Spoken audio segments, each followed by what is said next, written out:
Hey pilots, and welcome to the upcoming F-16 changes video brought to you by Tricker. And today we're going to be talking about some of the changes that are coming up for the F-16 in the next open beta patch, which is supposed to be this Wednesday, October 20th, 2021.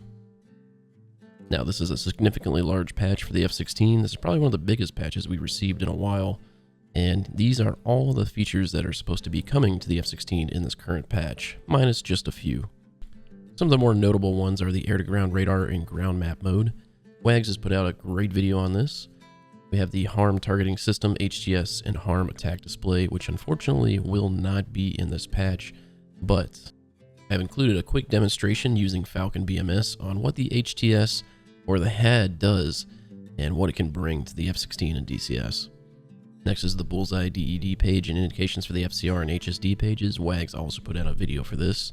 Addition of the HSD cursor, which we'll take a look at further in the video. Addition of mark points, which we'll also take a look further in the video, but mark points will not be included in this patch, unfortunately. New INS datalink system for the 120 guidance. This is in the newsletter recently. Updated FCR and HSD symbols, which we have already seen. Highly detailed pilot for the cockpit view. Hopefully we'll see that. Smoother cursor control. Improved MPD clarity, which is what I am excited for. Adjusted RWR detection ranges, flight model adjustments including commanded G onset rate, RWS and TWS refinements, on-speed AOA airspeed corrections, and addition of the HMCS DED page, which WAGS has a video on. So the first video WAGS put out was on the HMCS display, and you can see here WAGS is going through all the different options for HUD blanking, cockpit blanking, the declutter function, and the RWR display on the HMCS. And he also goes over the alignment function for the HMCS on the ground. One thing I noticed is that the MPDs are a lot brighter in this video, which is great because that's usually one of my number one complaints while recording is that they can't really see the MPDs. So I'm glad that they fixed this. This next video WAGS put out was on the Bullseye, which has been added to the F-16. Here you can change the Bullseye steer point to whatever steer point you wish. The default steer point though for Bullseye is 25.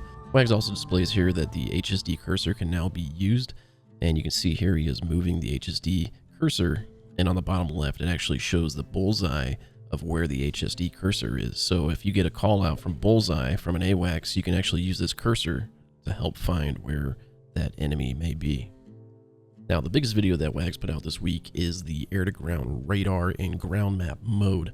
Now this is going to be a huge addition to the F-16, and I cannot wait to use this. Just being able to slew this over to where I think the target is, TMS up, and have everything slew over to that steer point now, and I can look at the TGP and refine what I'm looking at. Now this is just the ground map mode, but the ground map target mode is going to be coming soon, supposedly what WAGS said, and that's going to help us find moving targets. Now that's going to be even more of a help. Okay, so now we're inside of BMS, and we're looking at the HAD, or the harm attack display, while using the HTS, or the harm targeting system. Now using the HAD, you can think of this as the HSD. It has all the steer points on it and threat rings, as you can see, and you can zoom in, zoom out if you wish. Now you can also expand and zoom in by using the pinky switch on the F-16 to zoom in and zoom out, as I'm doing here now. And what the HTS is going to do is going to find active emitters, and it's going to give you almost their pinpoint location. Now you can see the white shape that's around the aircraft, and that's actually the dynamic range of the harm at your current altitude and speed. Now you can see the threat ring just went red. That means we're inside of a threat ring. Now we have an SA-2 that is active on us. You can see the 2 went yellow. I TMS up on it. I wait for the handoff for the harm. There we go. Magnum.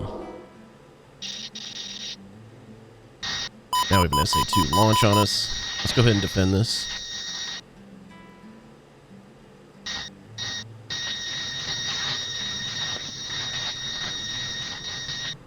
I love the BMS RWR sounds, by the way.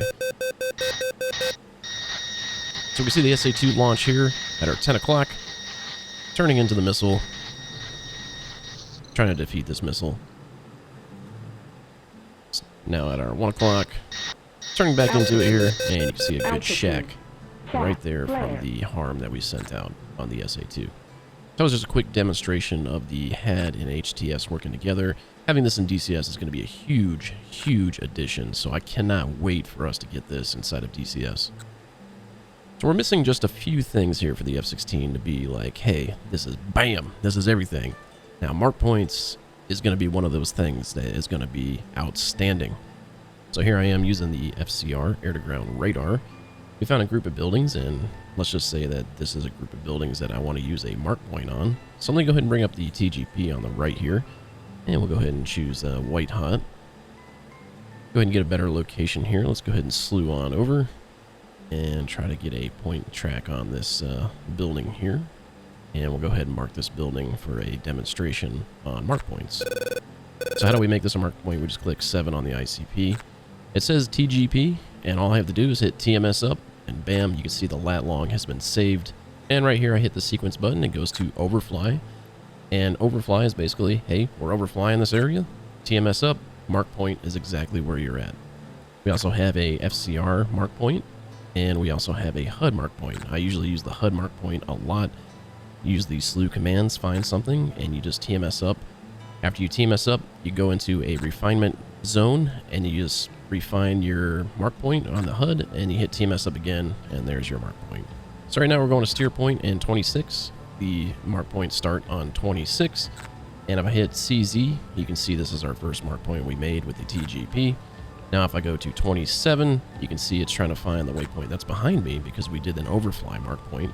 So let's go ahead and go to 28, which is what the HUD was. Hit enter, and bam, that's what we marked with our HUD. Thank you everybody for watching. This was a video on the upcoming changes for the F-16, just using WAG's videos.